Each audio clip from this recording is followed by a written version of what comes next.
अस्सलाम वालेकुम everyone, welcome to आसमास वर्ल्ड। आई होप आप बिल्कुल ठीक होंगे और शुक्र अल्हम्दुलिल्लाह मैं भी बिल्कुल ठीक हूँ।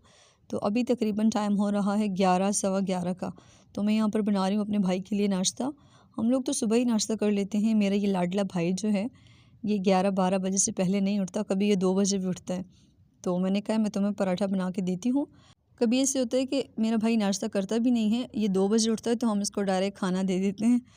तो आज ये 11 बजे उठ गया था तो मैंने कहा मैं तुम्हें नाश्ता बना कर दे देती हूँ ना। तो मैंने सोचा कि आज मैं ना थोड़ा मुख्तलिफ़ किस्म का पराठा बना के इसको दूँगी और आपके साथ भी ना ये शेयर कर देती हूँ। तो ये बल वाला पराठा है, ये मैंने फ़र्स्ट टाइम ट्राई किया था, मैंने देखा है इसको। तो बस अब मैं कोशिश कर रही थी कि अल्लाह करे मुझसे अच्छा बन जाए, और उसके लिए मैंने नाश्ता बनाया था। और आज की इस वीडियो में मैं आपके साथ शेयर करूँगी मटर पुलाव की रेसिपी। आपको पता है मटर पुलाव सर्दियों की सौगात है। ये हो नहीं सकता कि सर्दियों में ना किसी के घर में मटर पुलाव ना बने। है भी बहुत इजी, बहुत आसान और बहुत जल्दी बनने वाला। अब मेरा पेड़ा बिल्कुल रेडी हो चुका है, आपने देखा होगा ये बहुत आसान है बनाना है इसको। तो बस मैं इसी तरह मुख्तलिफ़ रोज़ ट्राई करती रहती हूँ। किसी दिन ना मैं आपके साथ शेयर करूँगी कि मैं किस किस तरह के पराठे बनाती हूँ। तकरीबन 7 से 8 तरह के मुझे ना ज़बरदस्त वाले पेड़े बनाना आते हैं। और आपने मुझसे पूछा था कि आप लोग कौन सा वाला आटा यूज़ करते हैं। बहुत सारे सब्सक्राइबर हैं ना जिनका ये क्वेश्चन था कि आपकी जो रोटियां होती हैं बहुत सॉफ्ट होती हैं। तो मैं यहाँ पर जो अभी इस्तेमाल कर रही हूँ ये तो मेरे पास फ़ाइन आटा है, और जो इससे पिछली वीडियोस में आपने देखा था तो वो चक्की वाला आटा था।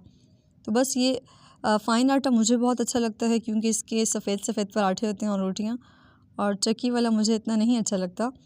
अगर आप सर्दियों में आटा गूँध रहे हैं तो उसको हमेशा ना थोड़ा सा गर्म पानी लें, उससे गूँधें। बहुत ज़्यादा गर्म नहीं हो, बस नीम गर्म पानी से गूँधें तो उससे बहुत अच्छा गूँधा जाता है और आपकी रोटी भी बहुत सॉफ्ट बनती है।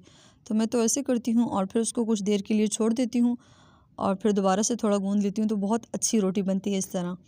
आज मैंने सोचा है ना कि आपके जो कमेंट्स आते हैं ना, कुछ उन कमेंट्स के भी मैं जवाब दे दूँगी। पहला मेरे पास ये कमेंट आया था कि आप कौन सी ट्रिक यूज़ करती हैं, आपके व्यूज़ आ रहे हैं। तो सीरियसली मैं कोई ट्रिक यूज़ नहीं करती, बस रैंडमली जैसे सब वीडियो डालते हैं वैसे ही डालती हूँ तो व्यूज़ आ जाते हैं। तो बस दुआ करें मेरे जल्दी जल्दी 1 के सब्सक्राइबर और 4 आवर्स का जो वॉच टाइम है ना वो कंप्लीट हो जाए, बस होने ही वाला है। तो आपकी सपोर्ट की बहुत ज़्यादा ज़रूरत है, और जो मुझे नए देख रहे हैं तो प्लीज़ प्लीज़ मेरी वीडियो को लाइक करें और मेरे चैनल को सब्सक्राइब करें। मैं आपको एक बात बताऊँ, कोई भी ट्रिक वगैरह नहीं होती है व्यूज़ लेने के लिए। बस ये ना आप डालते रहें, मतलब आप इसको छोड़ें नहीं, रेगुलर डालें। मैं 1 दिन के बाद वीडियो अपलोड करती हूँ क्योंकि मेरे पास टाइम नहीं होता। मेरी कोशिश होती है कि मैं करूँ डेली अपलोड, तो फिर बस कुछ ऐसी मसरूफ़ियात हैं जिनकी वजह से मैं डेली अपलोड नहीं कर सकती।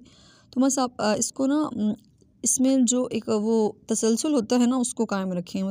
अगर आपने पहली वीडियो आज अपलोड की है तो दूसरी 4 दिन के बाद की है तो उससे अगली भी 4 दिन के बाद करें, और फिर उससे अगली भी 4 दिन के बाद करें। मतलब 4 डेज़ का गैप हो। अगर 1 डे का अगर आप गैप रखते हैं तो फिर 1 डे का गैप हो। अगर डेली डालते हैं ये तो बहुत अच्छा है। अगर आप कर सकते हैं तो डेली अपलोड करें, इससे तो और जल्दी ग्रो करेगा आपका चैनल। मतलब मैंने जब से शुरू किया है अभी तक ना एक भी दिन मिस नहीं किया, और मेरी ये कोशिश है कि मैं मिस ना करूं। वैसे भी मेरा 1 दिन का गैप होता है। अगर मैं 2 दिन का गैप लगाऊंगी तो ऑटोमेटिकली जो मेरे चैनल का ग्राफ है वो नीचे जाएगा। तो बस मेरी यही कोशिश होती है कि मैं डेली अपलोड करूं।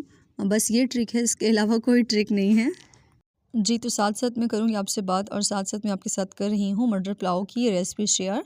यहाँ पर मैंने तकरीबन 1/3 कप ऑयल लिया था और उसमें मैंने 1 टेबल स्पून भर के डाला था लहसुन। मैंने पीस लिया था, मोटा मोटा पीसा था, और उसमें सारे गरम मसाले जो हैं स्पाइसेस वगैरह वो शामिल किए थे, और इसमें मैंने 4 से 5 बड़ी हरी मिर्चें शामिल की हैं।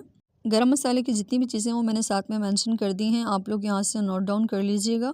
बस जो गरम मसाले में चीज़ें होती हैं सारी वही हैं, कोई भी इसमें मैंने एक्स्ट्रा चीज़ नहीं डाली।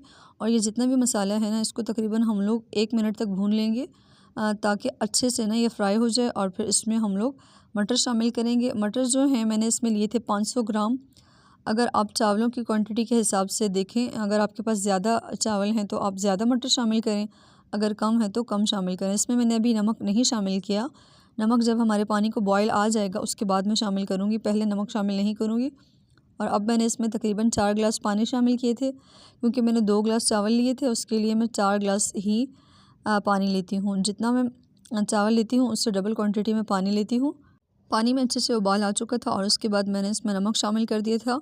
नमक इसमें हमेशा लास्ट में ही शामिल करें, पहले मत शामिल करें।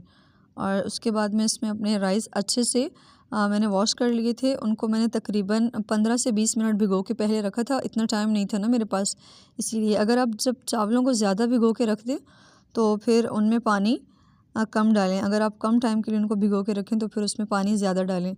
तो बस अभी चावल जा चुके थे इसमें। और साथ साथ मैं आपसे कर रही थी आपके कमेंट्स पर बात। और मेरे पास एक कमेंट आया था कि आप अपनी बायोग्राफ़ी शेयर करें। इंशाल्लाह वो भी मैं ज़रूर शेयर करूँगी आपके साथ। किसी ने मुझसे कमेंट करके पूछा था कि क्या आप सारे घर का काम अकेले ही करती हैं? तो नहीं, मैं अकेले इतना काम नहीं कर सकती। मेरे साथ मेरी बहनें हैं, वो भी काम करती हैं, मेरी अम्मी भी काम करती हैं। क्योंकि एक बंदा सारे घर का काम थोड़ी कर सकता है, तो हम सब मिल के मैनेज कर लेते हैं। जब सब मिल के करते हैं ना, तो जो काम आपका 4 घंटे में होता है तो वो 1 घंटे में हो जाता है। तो इसीलिए मिल मिला के हम सब काम करते हैं। मैं अकेले काम नहीं करती। और मुझसे किसी ने पूछा था कि किसी ने नहीं बल्कि बहुत ज़्यादा कमेंट्स आते हैं कि आप कहाँ रहती हैं? तो मैं कराची में रहती हूँ। ये चावल बहुत बहुत मज़े के बनकर तैयार हुए थे। आप इनको ज़रूर ट्राई कीजिएगा और मेरे साथ कमेंट करके ज़रूर शेयर कीजिएगा कि फिर ये रेसिपी आपसे कैसी बनी थी। मेरे तो सब घर वालों ने ना इसको बहुत पसंद किया था। आज मैंने इसीलिए ना कम चावल बनाए थे, क्योंकि घर में अम्मी भी नहीं थी और अब्बू भी नहीं थे। वो हमारे रिलेटिव्स हैं ना, तो वहाँ पे किसी की डेथ हुई है, उधर गए थे अम्मी अब्बू। तो बस हम लोग बहनें ही घर में थी, तो इसीलिए मैंने बना लिए थे। अम्मी लोग फिर बाद में लेट आए थे थोड़ा, हम लोग खाना खा चुके थे। तो बहुत मज़े के बनकर तैयार हुए थे ये राइस। ये नहीं है कि मेरी चीज़ है तो मैं इसकी तारीफ़ें कर रही हूँ, आप इसको ज़रूर ट्राई कीजिएगा।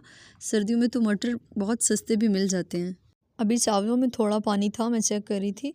तकरीबन इसमें हाफ़ कप के करीब पानी होगा ना। तो फिर मैंने उसको ऊपर से कवर कर लिया था और दम देने के लिए छोड़ दिया था। इसको मैं 8 से 10 मिनट तक बिल्कुल लो फ्लेम पर दम दूँगी, तो ये अच्छे से बनकर रेडी हो जाएंगे। और मैं दरमियान में फिर भी एक दफ़ा चेक कर लेती हूँ ना, कभी इसमें पानी है या ड्राई हो चुका है। तो उसके बाद मैंने इसका फ्लेम बिल्कुल हल्का कर दिया था। अपनी लो फ्लेम पर इसको दम देना है। अगर कोई तवा वगैरह नीचे रख दें तो वो भी बेस्ट है, लेकिन मैंने नहीं रखा था। मेरा इरादा था कि आज मटर पुलाव के साथ मैं आलू टिक्का वाले कबाब बनाऊंगी ना, तो वो बहुत मज़े के बनते हैं और बिल्कुल सिंपल सी ऐसी रेसिपी हो ना, तो उसके साथ लगते भी बहुत अच्छे हैं। तो मेरी सिस्टर की थोड़ी तबीयत ख़राब थी, जिसकी वजह से मैंने इनको बिल्कुल सादा ही बनाया था। और सब कह रहे थे कि खिचड़ी बना लो, तो मैंने कहा नहीं, मैं आपको सिंपल वाला मटर पुलाव बना के खिलाऊंगी। मटर पुलाव हो चुका था रेडी और उसके बाद हम लोगों ने इसके साथ बनाई थी सिर्फ़ और सिर्फ इमली वाली चटनी, और साथ में रायता वायता भी कुछ नहीं बनाया था। आज हम लोगों ने ना बिल्कुल सादा रखा था अपनी खुराक को। मैं यहाँ पर बना रही थी रोटियाँ। रोटियाँ मैं अपने घर के लिए नहीं बना रही थी, ये मेरा कज़न आया था कि हमें बना के दें। उनकी जो मम्मा है वो भी घर में नहीं थी, हमारी अम्मी के साथ गई थी। तो इसी वजह से उनकी जो सिस्टर है ना, वो बहुत छोटी है, तो वो मेरे पास आटा लेकर आए थे कि मुझे रोटियाँ बना कर देना। तो मैंने उनके लिए बनाई थी। और फिर उसके बाद जब वो जा रहा था तो मैंने उसको चावल दिए थे। मैंने कहा था मुझे बताना कि कैसे बने हैं ना, तो सब ने इन चावलों को बहुत पसंद किया था। और जो इनकी खुशबू होती है ना, क्योंकि इसमें जो गरम मसाला होता है उसकी बहुत ज़बरदस्त खुशबू होती है। और सिर्फ इसमें हरी मिर्चें होती हैं, कोई लाल मिर्च शामिल नहीं होती, इसीलिए ना इनका कलर भी इतना प्यारा प्यारा वाइट वाइट होता है। और साथ में मैंने बनाई थी इमली की चटनी। मैंने आपको बताया, इसमें मैंने सिर्फ शामिल किया है पुदीना, और 2 मैंने हरी मिर्चें पीस कर शामिल की थी और नमक शामिल किया था। तो इसके साथ ये बहुत मज़े की लगती है। वैसे भी बिल्कुल सिंपल था, इसमें मसाले वगैरह इतने नहीं थे, तो इसके साथ ना हमें बहुत मज़े की लगी थी ये। हम लोग खाना वगैरह खा चुके थे और ज़ोहर की नमाज़ भी पढ़ ली थी। तो अम्मी वापस आई थी, तो अम्मी को वापसी पर आते हुए ना एक डॉलर बाज़ार नज़र आ गया था, तो उसका नाम डॉलर बाज़ार था। वहाँ से अम्मी ना कुछ चीज़ें लेकर आई थी हमारे लिए। एक परफ्यूम थी, और अम्मी जब भी बाहर जाती है ना, उनको कहीं पे कोई किचन की चीज़ नज़र आती है ना, तो वो ज़रूर हमारे लिए लेके आती हैं। उनको पता है हमें ना किचन में अच्छे अच्छे बर्तन चाहिए होते हैं, और मुझे तो बहुत पसंद है। एक परफ्यूम लेकर आई थी अम्मी। ये तो भाई के लिए है, क्योंकि मेरा भाई जो है बहुत ज़्यादा परफ्यूम यूज़ करता है ना। जब भी बाहर जाता है तो वो लाज़मी परफ्यूम लगाता है, उसे बहुत पसंद है परफ्यूम। तो परफ्यूम तो हमेशा वही लेता है ना जो भी लेकर आती हैं। और साथ में अम्मी एक लेकर आई थी, कमरे में रखने के लिए डस्टबिन था। तो जिससे किसी से बिना रात को उठ के बाहर नहीं जाया जाता, तो कमरे में ये डस्टबिन रख देते हैं, इसमें शॉपर लगा के, तो फिर उसको सुबह फेंक देते हैं। और साथ में ये लेकर आई थी फ्रूट रखने के लिए टोकरी थी, बहुत प्यारी थी ना, ये मुझे बहुत पसंद आई थी। और साथ में जैसे चाय वाली ट्रे एक लेकर आई थी, ये 200 की थी। इसके ऊपर लिखा भी है, बहुत इसकी ना प्लास्टिक मज़बूत थी और बहुत अच्छी थी। मुझे तो ये बहुत पसंद आई थी सब चीज़ों में से। और ये मेरे हाथ में पकड़ी हुई है डॉलर बाज़ार की स्लिप है। ये सारी चीज़ें तकरीबन 750 में अम्मी लेकर आई थी, तो हर चीज़ बहुत अच्छी थी ना। मुझे जो सबसे ज़्यादा इसमें पसंद आई थी वो फ्रूट रखने वाली टोकरी थी। ये 3 चीज़ें 750 में बहुत ज़्यादा अच्छी थी। और फिर अम्मी ने कहा था कि मुझे गाजरों का हलवा दे दें, फ्रिज में पहले से पड़ा हुआ था, बस वो मैंने गरम किया था। अम्मी के साथ चाची भी थी, तो अम्मी और चाची के लिए मैंने हलवा गरम किया था। फिर उसके बाद मैंने सबको चाय वगैरह बना के दी थी। उनको चाय मैंने कमरे में ही दे दी थी और फिर मैं अपनी चाय लेकर ना बाहर सहन में आ गई थी। आज जितने भी बर्तन थे ना वो मेरी छोटी सिस्टर ने सारे वॉश किए थे, नहीं तो बर्तन भी मुझे वॉश करने होते हैं। तो मेरा थोड़ा सा काम कम हो चुका था और तकरीबन 4:30 तक हमारा सारा काम ख़त्म हो चुका था। फिर उसके बाद जैसे 5 बजे अज़ान हुई तो मैंने नमाज़ पढ़ी। नमाज़ पढ़ने के बाद मैं चली गई थी ऊपर बच्चों को पढ़ाने के लिए। और बस आज के व्लॉग को मैं यहीं पर करती हूँ एंड। आई होप मेरी आज की वीडियो आपको पसंद आई होगी। अगर आज का मेरा ये व्लॉग आपको पसंद आए तो प्लीज़ मेरी वीडियो को लाइक करें, मेरे चैनल को सब्सक्राइब करें और प्यारे प्यारे कमेंट करते रहें। मिलती हूँ आपके साथ एक नेक्स्ट वीडियो में। दुआ में याद रखिएगा। जब तक के लिए अल्लाह हाफिज़।